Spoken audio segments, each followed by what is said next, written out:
Buenos días, hermanos, que Dios les bendiga en esta mañana. Bienvenidos una vez más a esta su iglesia, a la casa del Señor, que es llamada Casa de Oración. Y los invito a orar para poder llevar a cabo esta mañana con la dirección de este culto que hoy me ha tocado dirigir y que me siento muy halagado. Que el Señor les bendiga grandemente por sus oraciones hacia mi persona. Que Dios bendiga sus alimentos, bendiga sus fuentes de empleos, hermanos. Que sigamos sosteniendo esta su iglesia. Vamos a orar, acompáñame ahí en sus lugares.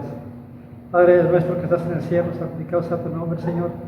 Gracias por los alimentos que recibimos diariamente, Señor. Gracias por la fuente de empleo que nos ofreces a cada uno, ya sea de oficio o de trabajo temporal o de trabajo fijo, Señor. Gracias, bendice las manos que producen los alimentos que cada día comemos, las manos que nos elaboran, Señor. Gracias, bendice esas manos limpias, santas, las manos de nuestros hijos, las manos de nuestros esposos y esposas, de nuestros hijos y hermanos, para que podamos seguir adelante, Señor. Gracias, Señor, por el agua que nos ofreces del cielo, Señor. Gracias porque es vida, Señor.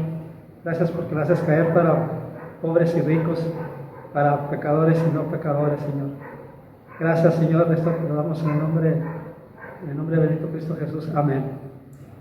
Y para iniciar vamos a tener una alabanza, un himno que se titula Ven, es hora de adorarle.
Después de haber escuchado este himno de alabanza, a continuación tenemos otro más que se titula Cante al Señor.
de haber disfrutado estas dos alabanzas, vamos a hacer una lectura bíblica ahí en sus Biblias. Busquen Salmo número 12 y me acompañan con sus ojos. Vamos a leerlos todos juntos ahí desde su lugar.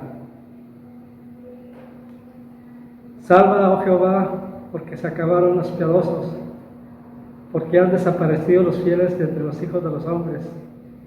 Habla mentira cada uno con su prójimo, habla con labios lisonjeros y con doblez de corazón.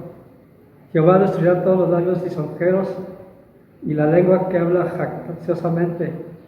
A los que han dicho, por nuestra lengua prevaleceremos, nuestros labios son nuestros. ¿Quién es Señor de nosotros? Por la opresión de los pobres, por el gemido de los menesterosos, ahora me levantaré, dice Jehová, pondré en salvo al que por ellos suspira. Las palabras de Jehová son palabras limpias, como plata refinada en horno de tierra, purificada 7 veces. Tú, Jehová, los guardarás, de esta generación los preservarás para siempre. Cercando andan los malos, cuando la vileza es exaltada entre los hijos de los hombres. Dios bendiga su palabra, hermanos. Enseguida, a continuación, escuchemos a nuestros hermanos que entonan las alabanzas y que Dios los bendiga, porque domingo a domingo ellos se encargan de entonar las alabanzas y nosotros de acompañarlos en nuestros lugares. Enseguida la alabanza o himno, Salmo 103.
Bien, hermanos, después de disfrutar un canto más, enseguida tendremos otro más que se titula Salmo 150.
hermanos, después de alabar a nuestro Dios con estas alabanzas y estos himnos, ahora es tiempo de pasar a la lectura bíblica de este día y estará basada en el libro de Marcos, capítulo 11, versículos 25 y 26.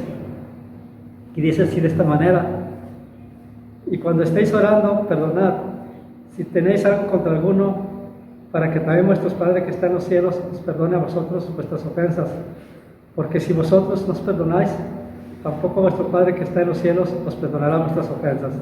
Dios bendiga su palabra, hermanos, y ahí estará basada la predicación de esta mañana. A continuación, démosle la bienvenida y el pase a nuestro hermano David Luego Gaspar, porque él es el que trae el alimento a nuestro espíritu. Acordémonos que está escrito que no nada más de pan vivirá el hombre, sino de todo lo que está escrito en la palabra de Dios. Así sea. Mis hermanos, muy buenos días. Estamos nuevamente con ustedes a través de este medio, compartiendo la palabra del Señor.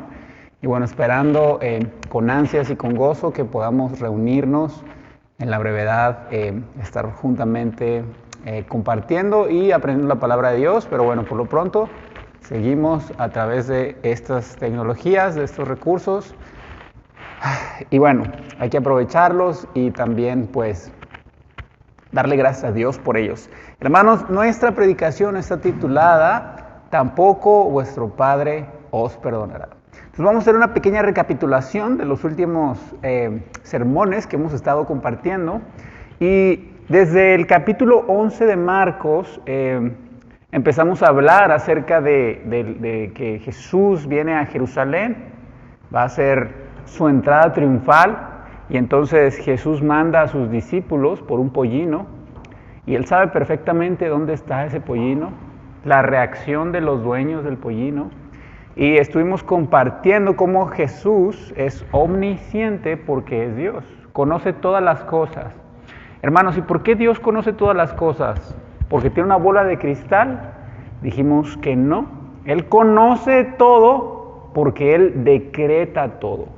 Él tiene certeza de lo que va a suceder porque Él permite o no que las cosas sucedan. Todo pasa bajo la soberana mano de Dios.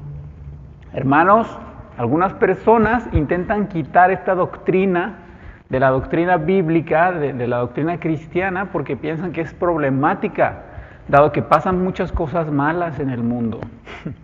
Pero creer en la soberanía de Dios y que Él lo sabe todo, porque Él tiene control de todo, nos ayuda a tener confianza. Y es un gozo para nosotros los cristianos, porque tenemos un Dios soberano y por lo tanto podemos orar a Él. Y aún las cosas malas que pasan vienen de su mano y tienen un buen propósito. Aún las cosas más horribles, aunque nosotros no lo podamos comprender.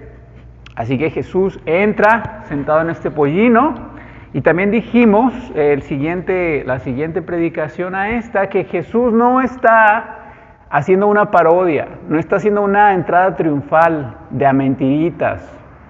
Es una verdadera entrada triunfal, porque Él va a triunfar sobre Satanás, sobre la muerte, sobre el pecado, sobre el mundo, sobre la carne. Va a triunfar y va a traer esa victoria para la gloria del Padre, pero también nuestra salvación. Así que Jesús no triunfó sobre Roma en ese sentido. Roma no era su enemigo a derrotar, era Satanás, la muerte, el pecado, hermanos. Entonces Jesús sí estaba triunfando. ¿Y sabes qué es lo interesante? Que la iglesia primitiva sí triunfó sobre Roma tiempo después. Porque a pesar de que los persiguieron, a pesar de que mataron a tantos cristianos de las formas más horrorosas, aún así Roma no pudo conquistar el corazón de aquellos que eran de Cristo. Y Roma, ese imperio se acabó, pero el imperio cristiano creció más allá de las fronteras de Roma, y hasta el día de hoy sigue creciendo y sigue vivo, y las puertas del Hades no prevalecerán en contra del reino del Señor, no prevalecerán en contra de la iglesia. Hermanos, y después, un día después de la entrada triunfal, Jesús siente hambre, ve esta higuera frondosa y la utiliza como un simbolismo el juicio que va a traer contra las autoridades religiosas de Israel, pero también contra este pueblo que no tiene fe, que no ha sido fiel al Señor. Y dijimos que la higuera no nada más representaba este símbolo de juicio contra Israel y sus dirigentes religiosos, también es una simbolización del templo. Jesús va a construir un nuevo templo. ¿Se acuerdan que lo mencionamos? Él dijo, voy a construir, va a ser destruido hasta los cimientos y lo voy a reconstruir en 3 días, refiriéndose a sí mismo. Y hermanos, es lo que pasó, pues es la razón por la que Él maldice la higuera y entra a Jerusalén a purificar el templo. Está diciendo, este templo queda completamente inhabilitado. No, este templo era nada más la sombra del verdadero templo. Yo vine a construir un templo espiritual, un templo vivo que crece cada vez que una persona se arrepiente y cree en mí. Hermanos, porque nosotros somos piedras vivas, parte de la construcción de este templo donde viene a habitar el Señor. Hermanos, y entonces Jesús, al día siguiente, cuando sus discípulos ven que esta higuera está completamente seca hasta las raíces, les dice, tengan fe. Porque dijimos que el templo era el objeto sobre el cual, cuando Salomón está inaugurando este templo, lo está dedicando, dice, Señor, cuando nosotros pecaremos y estemos lejos y volteemos hacia donde está este templo y oraremos de todo corazón, tú nos oirás. Jesús les está diciendo, tengan fe, porque los está invitando a ya no poner su esperanza en ese templo que va a ser destruido y va a ser olvidado, y a poner su esperanza en un templo eterno que no puede ser derrocado, que dura para siempre, porque no fue hecho por manos de hombres, sino que se trata de Jesús mismo. Él es en quien debemos poner nuestra mirada. Y hermanos, es interesante cómo la enseñanza de Jesús tiene un pequeño giro, porque la semana pasada estábamos hablando de la fe y cómo es la fe por el cual Dios trae juicio sobre Israel y su liderazgo religioso e hipócrita, porque verdaderamente no tuvieron fe. Hicieron de la casa del Señor una cueva de ladrones. Y bueno, hermanos, vamos a volver a leer los 2 versículos que tenemos para esta mañana, versículo 25 y 26 de Marcos, capítulo 11. Dice así, y cuando estéis orando, perdonad si tenéis algo contra alguno, para que también vuestro Padre que está en los cielos os perdone a vosotros vuestras ofensas, porque si vosotros no perdonáis, tampoco vuestro Padre que está en los cielos os perdonará vuestras ofensas. Hermanos, ¿qué les parece si hacemos una oración para iniciar? Dios, te damos gracias por tu palabra, te damos gracias por tu iglesia y porque, Señor, la has mantenido firme. Gracias por tu fidelidad, por tu gracia inconmensurable, Señor, y gracias por los 31 años que has permitido que el Divino Redentor, Señor, a pesar de la debilidad de los miembros, del liderazgo, de los errores, del pecado muchas veces, Dios, y todo lo que te fallamos, Dios, en nuestra vida cristiana, aún así tú has permanecido fiel y tu amor, Señor, no se ha acabado para sostener esta iglesia débil, pero preciosa y fuerte en Cristo. Y, Señor, todo es mérito tuyo, todo es gracias a tu amor y queremos seguir entregándonos, Señor, a tu poder, a tu fidelidad y depender siempre de ti porque tú eres bueno. En el nombre de Cristo Jesús oramos. Amén. Mis hermanos, entonces, ¿qué está pasando en estos versículos? Jesús literalmente está diciendo, si ustedes no perdonan, mi Padre tampoco los perdonará. Hermanos, ¿será que nosotros podemos perder nuestra salvación si no perdonamos a los demás? Y la respuesta es no, porque nuestra salvación no la conseguimos en base a nuestro propio perdón. Nuestra salvación fue comprada y ganada por Cristo y su sangre, y fue sellada en nosotros por el Espíritu Santo. Y por eso Pablo tiene la confianza de decir en la carta de Romanos que nada nos separará del amor de Cristo, del amor de Dios en Cristo. Y por lo tanto, un cristiano no puede perder la salvación. Sin embargo, tenemos que preguntarnos entonces, ¿qué está diciendo Jesús cuando dice, si ustedes no perdonan las ofensas a los demás, mi Padre tampoco los perdonará a ustedes? Hermanos, para poder entender este pasaje necesitamos reflexionar un poquito en la salvación que el Señor nos da. El Señor nos está diciendo aquí que de cierta manera, de manera muy directa, que Él no nos va a perdonar si nosotros no perdonamos. Y si sus palabras son así, no podemos suavizarlas, no podemos cambiarlas, tenemos que tomarlas tal cual son. Porque si no, vamos a estar pecando gravemente contra el Señor. Y hermanos, entonces, meditando un poquito en la salvación, nosotros sabemos que la salvación es por gracia.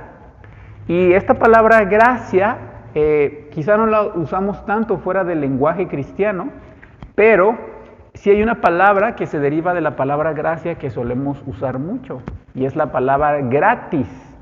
En latín, gracia es gratia, y nosotros decimos gratis a aquello que es regalado. Ahora, la salvación sí es un regalo de Dios, y en cierto sentido es gratis, que el Señor nos la da.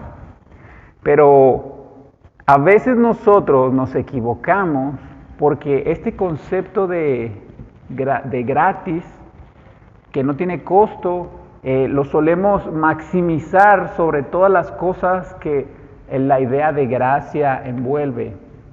Entonces creemos que la salvación, como es gratis, es algo que recibimos, y entonces tenemos un permiso para pecar a gusto, con una conciencia tranquila de que no importa lo que yo haga, voy a ir al cielo con Dios. Y ese es un gran error, porque el Señor Jesús, junto con Juan el Bautista, predicaron el mismo mensaje. ¿Y cuál era ese mensaje?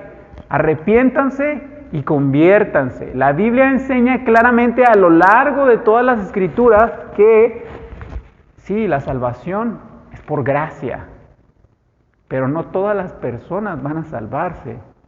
¿Por qué? Porque es por gracia, por medio de la fe. Y el arrepentimiento también es parte de recibir ese regalo gratuito de la salvación. Entonces, aunque no tiene ningún costo para nosotros, sí tiene unos medios de gracia a través de los cuales la salvación llega a aquellos que se arrepienten y creen en el Señor Jesús. Ahora, ¿esto quiere decir entonces que la salvación es por obras? ¿La fe y el arrepentimiento son obras? La respuesta es no, hermanos, porque el gran problema de la gente que cree que la salvación puede llegar a ganarse es que ellos creen que al hacer cierta cantidad de obras, al vivir de cierta manera, ellos llegan a merecer el regalo de Dios. ¿Y sabes qué? Ese es el gran problema con la palabra gracia. Porque más allá que la palabra gracia signifique gratis, su significado más fuerte es inmerecido. Esa es la esencia de la salvación, que es inmerecida. Una persona que cree que puede ganar la salvación está diciendo que la salvación no es por gracia. Porque si tú puedes trabajar lo suficiente para obtenerla, deja de ser inmerecida. El día que tú creas que tú mereces ser salvo, dejaste de hablar del Evangelio de gracia de Jesús. Y por eso esa misma gente que cree que puede ganar su salvación por obras, es la misma que cree que puede perderla por sus malas obras también. Entonces la salvación no se puede ni ganar ni perder, porque es inmerecida y es de Dios, y Él la da según los méritos de su Hijo Cristo y su sacrificio en la cruz.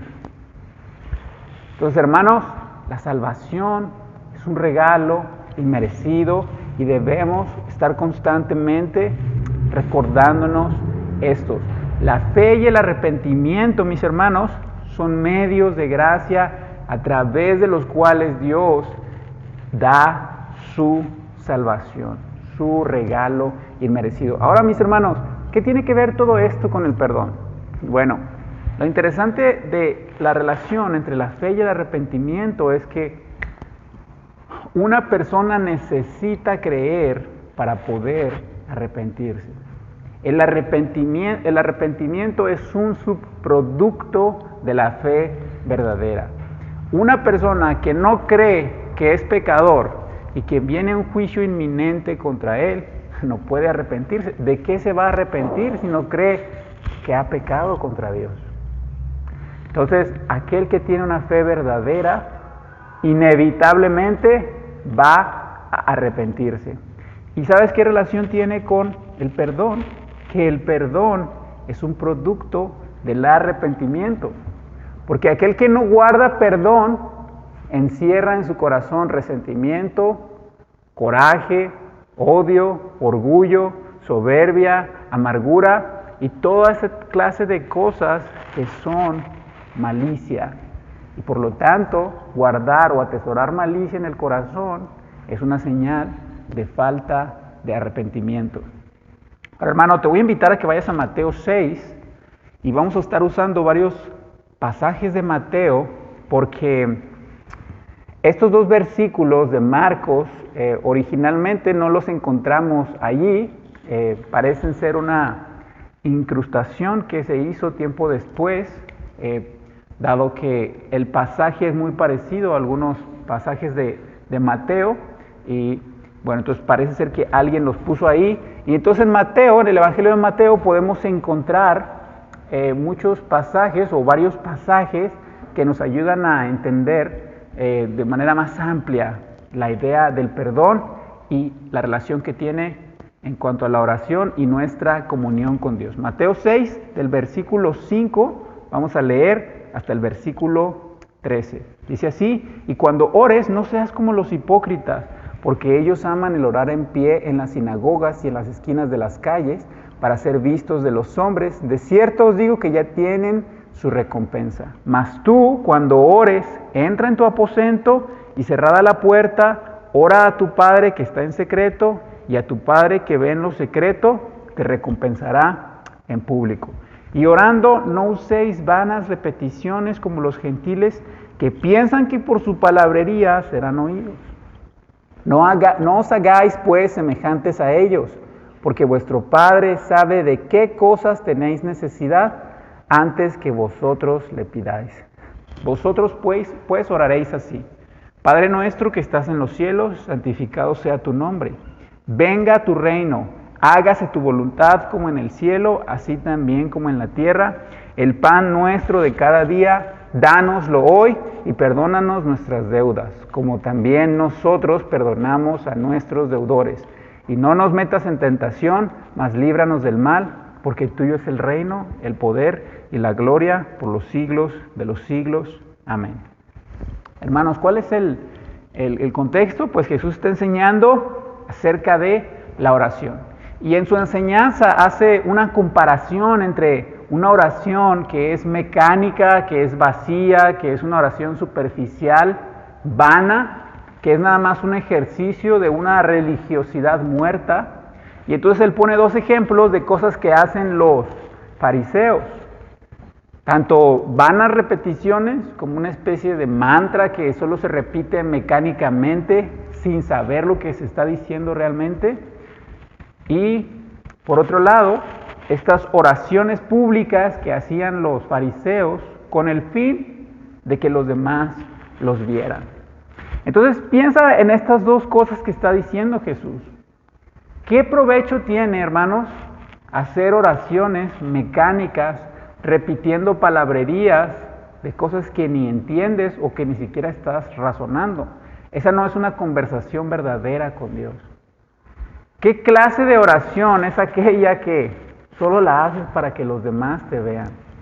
Estás utilizando una oración como plataforma para que los demás piensen que qué buen cristiano eres, qué espiritual, qué persona tan piadosa, como una especie de plataforma para hacer brillar tu propia persona y no la gloria del Señor. Entonces, este tipo de oraciones es completamente inútil. Es más, son oraciones que el Señor abomina, el Señor detesta. De hecho, Jesús los llama hipócritas. Y no oren como esos hipócritas que solo oran en las plazas para que los demás los vean. Y es interesante porque Jesús está haciendo como una especie de paralelismo entre este tipo de oración y aquella oración de aquel que no quiere perdonar en su corazón. En otras palabras, si tú guardas rencor en tu corazón, tu oración es tan inútil y tu oración es tan abominable como aquel que ora nada más repitiendo mecánicamente o como aquel que ora nada más para que los demás lo vean. Tu oración es completamente vana si oras con un corazón que carece de perdón. Jesús pone un ejemplo, el Padre Nuestro, y más allá de que Jesús esté invitando a sus discípulos a que repitan estas palabras cada vez que oran, como lo hacen los católicos, Jesús está invitando a que ellos copien su actitud al orar, no las palabras que Él está usando en ese ejemplo. Y parte de su actitud al orar debe ser este corazón perdonador. Fíjate cómo dice el versículo 12, y perdónanos nuestras deudas como también nosotros perdonamos a nuestros deudores. Ahora, esa parte de deudores no quiere decir una deuda financiera, una deuda económica. La palabra ahí es pecado. Perdónanos a nosotros, así como nosotros perdonamos a los que pecan contra nosotros. No quiere decir una deuda financiera, no es que el Señor está diciendo, hasta que no le perdones los 100 pesos que le prestaste a alguien y no te los regresó, no voy a escuchar tu oración. No, Jesús está enseñando que tú no puedes orar si tú no tienes un corazón perdonador. No puedes orar con un corazón lleno de amargura y de resentimiento. Hermano, si tú no quieres perdonar, si tú te aferras al rencor en tu corazón, tus oraciones no nada más son vanas, son despreciables delante de Dios. ¿Qué clase de inconsistencia es esa? ¿Cómo te vas a llamar cristiano si la esencia del cristianismo es el Evangelio y el Evangelio es un mensaje de perdón inmerecido? No puede ser que quieras llegar al trono de gracia por medio del Evangelio con un corazón que no está dispuesto a perdonar.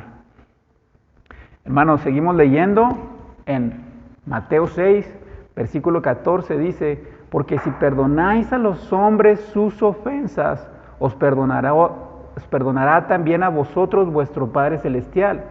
Mas si no perdonáis a los hombres sus ofensas, tampoco vuestro Padre os perdonará vuestras ofensas. Hermanos, la falta de perdón es un síntoma de falta de arrepentimiento. Es una condición del corazón. Fíjate bien, tú puedes dejar de tomar alcohol, puedes dejar de ir a fiestas, puedes dejar de vivir en adulterio, puedes dejar muchas cosas, puedes empezar a venir a la iglesia cada domingo, memorizar versículos, hablarles a otras personas, pero si tú tienes una actitud de amargura y de resentimiento, hermano, tú nada más estás viviendo una obediencia externa. Si en tu corazón no quieres perdonar, estás aferrándote a vivir una vida sin arrepentimiento verdadero. Y hermano, no puedes decir que eres cristiano. No puedes decir que eres cristiano si la esencia del cristianismo es que hemos recibido un perdón que realmente no merecemos recibir. Hermano, con todas estas cosas no te quiero decir que perdonar no es difícil. Perdonar es sumamente difícil. El proceso de perdonar muchas veces es lento, es doloroso, es frustrante y sobre todo es una acción constante. A veces perdonamos a alguien, o eso creemos, y volvemos a ver a la persona y nuestro corazón otra vez se llena de enojo y de dolor. Pero eso no quiere decir que el Señor no te mande a hacerlo. La falta de perdón es uno de los pecados que permanecen ocultos en el corazón del cristiano, pero es un pecado grave y es un pecado que daña por completo la comunión entre nosotros y nuestro Dios. Y esa es la razón por la que decidí dedicar estos 2 versículos nada más esta mañana, y te voy a leer una cita de Joel Dickey, es un autor cristiano. Fíjate lo que él dice: los hombres buscan naturalmente la adoración carnal que les agrada en lugar de la adoración espiritual que es propia de la naturaleza de Dios. Muchas iglesias se fosilizan en el tradicionalismo vacío, degeneran en emocionalismo superficial para atraer a una multitud o recurre a la innovación desesperada y al sensacionalismo.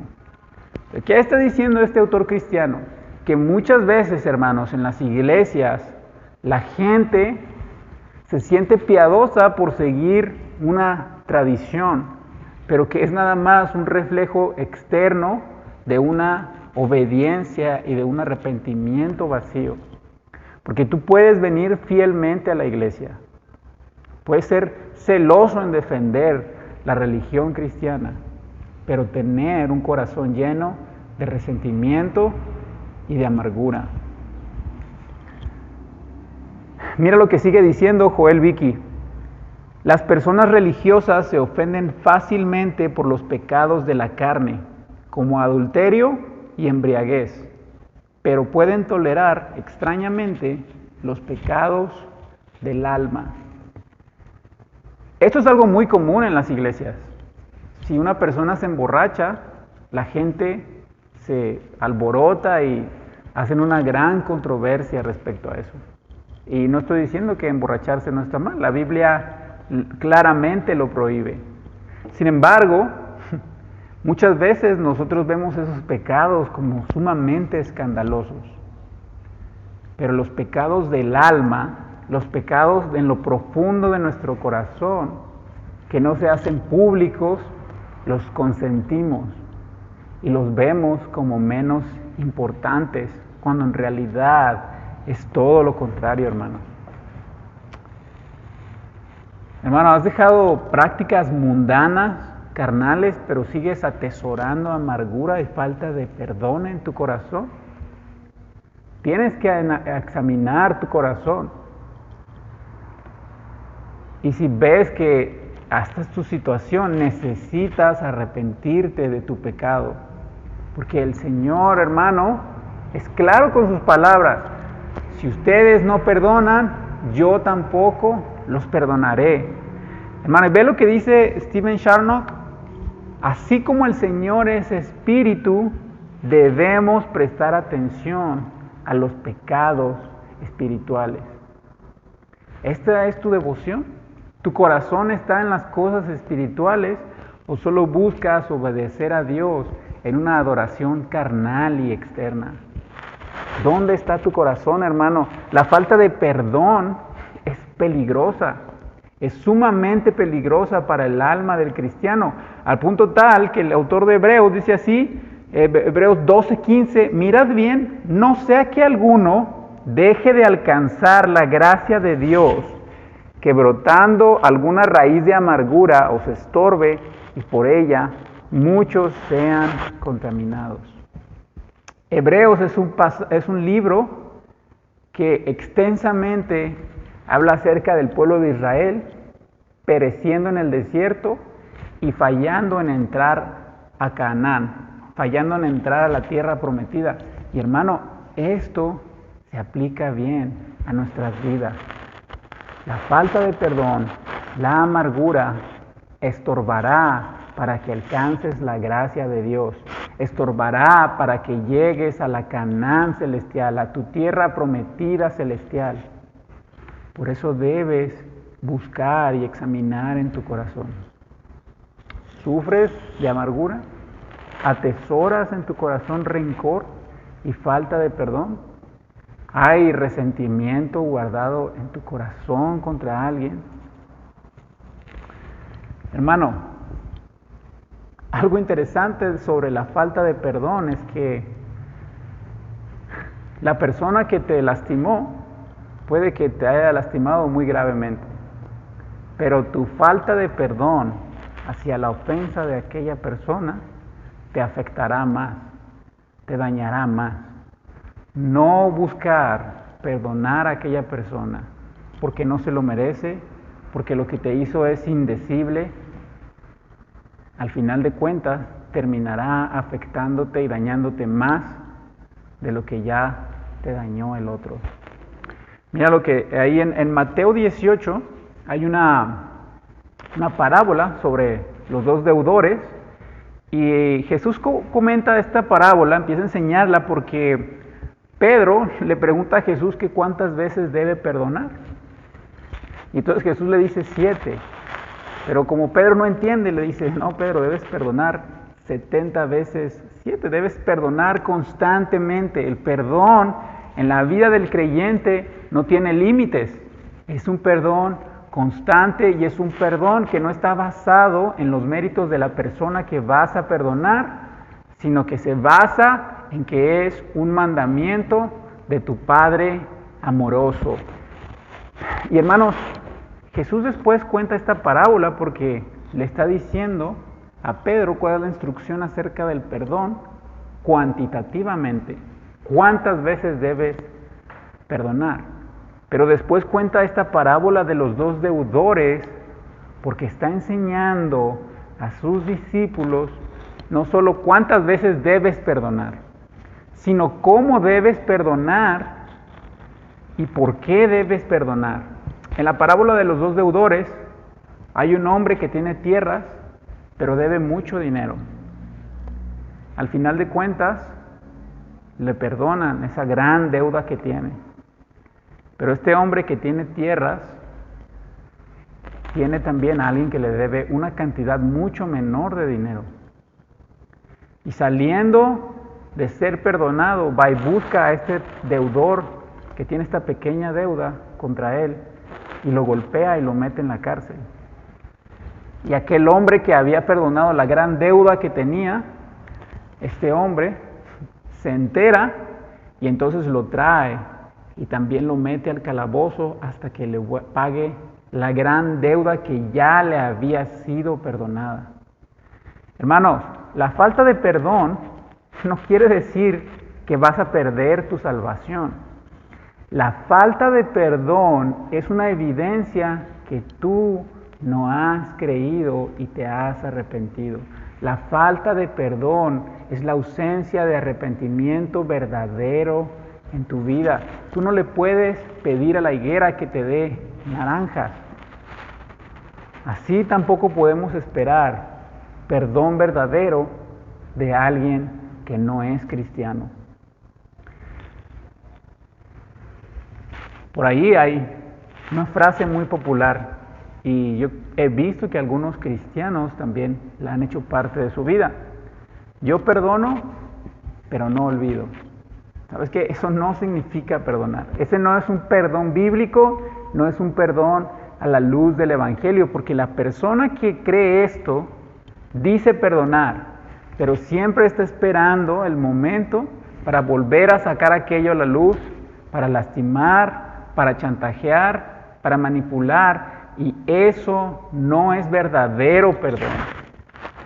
Mira lo que dice el último versículo de esta parábola en Mateo 18, dice así, el versículo 35, así también mi Padre Celestial hará con vosotros si no perdonáis de todo corazón cada uno a su hermano sus ofensas.